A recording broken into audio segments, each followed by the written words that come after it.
guys, it's Tanya from 4Girls Jewelry. I know it's 4th of July, a lot of people celebrate today, so those who live in United States and watch my channel, happy 4th of July. I know it's like 95% people from United States who watch my channel statistically, but I still didn't want to skip this day, so today I want to share this frame that I create, and you can make either a pendant or earrings or a set, and you can use any stones, gemstones you actually like. It's very simple as all the projects I share on this channel. So let's pick up 18 gauge wire, a fork, and that's all you needed, and some pliers. Okay, let's wire wrap together.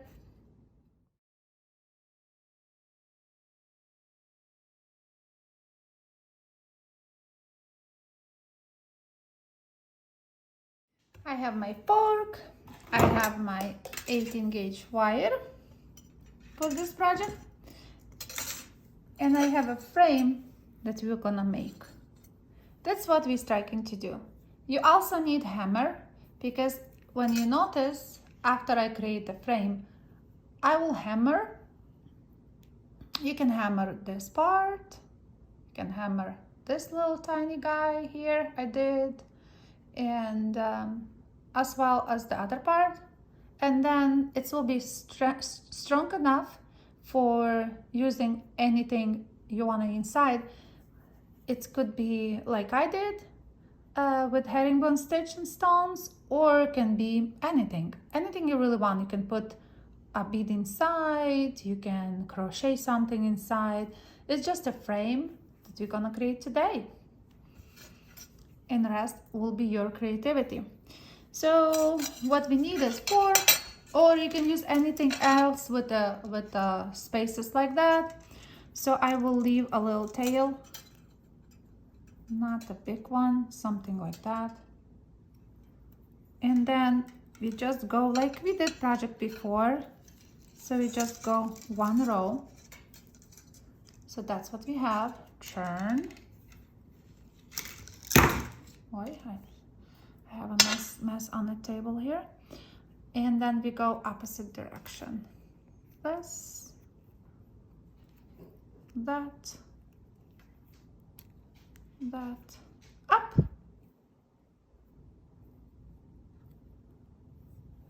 Turn. And we go again, so it will be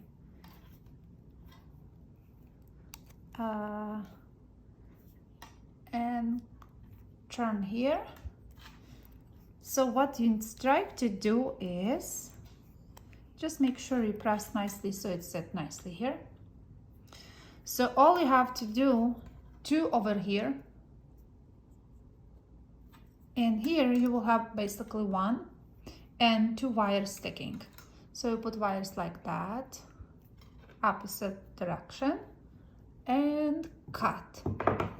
That's all we needed for this frame. So we cut. I usually take pliers and go like squeeze them, because I wanted them to be nice carved and stuff.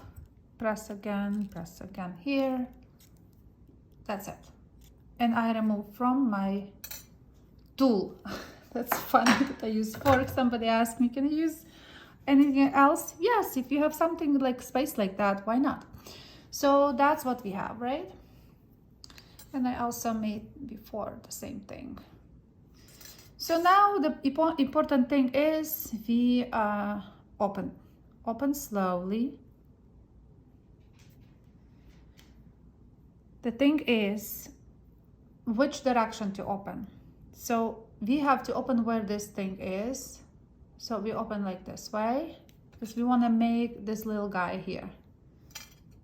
If you open the second one, you will have those two, the top and the bottom. It goes right too. In order to make that, you just hold two and just go around, making that little, do you see it? It will create, we'll have this little guy here. That's what you have. Slowly opening. Push it. Just play now with that. You have almost done. Now, see those little guys here where we just press to the fork? What I do is I take my round nose pliers and just make anywhere. You can make it here or you can make it here, doesn't matter. Press and just create a little loop. Because we wanted to make it something almost the same. So we create this little loop. I will cut inside and just nicely. That's it. We have one. Then we have another one that we want to close. So I just put it the other end until it's go all the way to that curved one, right? You can feel it. It's all stuck there. And I cut piece. And then depends which plier you want to use. I will use the normal flat nose pliers, and I just will close that little loop. I don't know if you can see it. So now because I have tons of those, I will just play with that, make it more flat.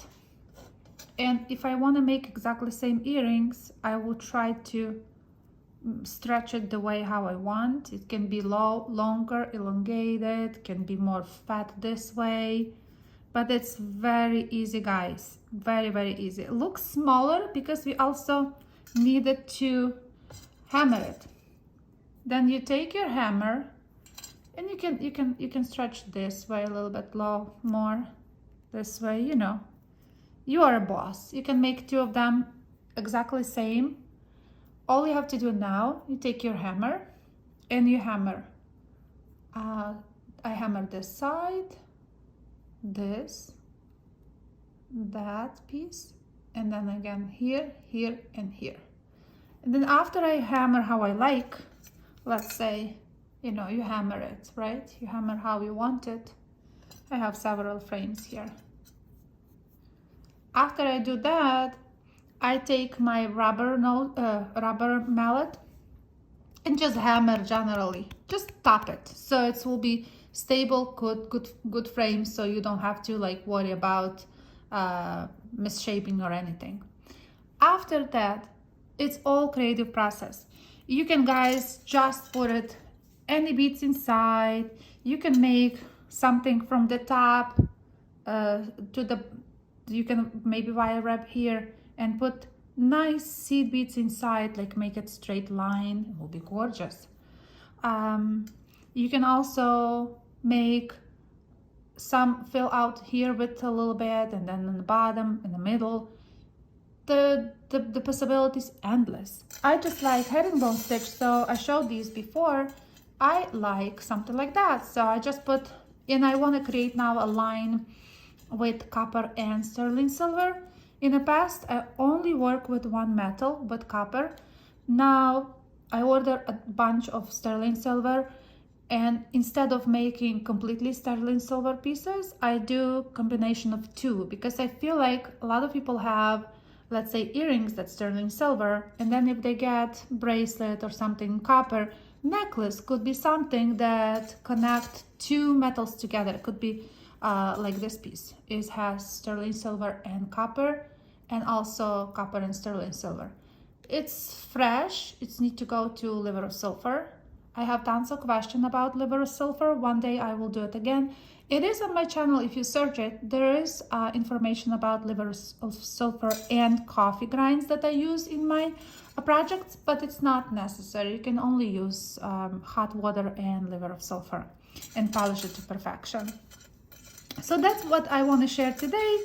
I hope you guys like this project. It's simple, but it's like sort of Moroccan style. I feel like it's like remind me about those windows. And each time I travel, I like to see the carvings. I saw actually fireplace on last vacation, and it was amazing. So it just happened yesterday. We came back, and I'm thinking, processing what I can do with that kind of shape. It was just gorgeous. So very, very old, of course. I like to be inspired by vintage stuff, and it was a piece, carved fireplace piece. So probably next Tuesday I will definitely create something in the shape that I saw, because my brain's still processing all the ideas. Thank you guys for watching.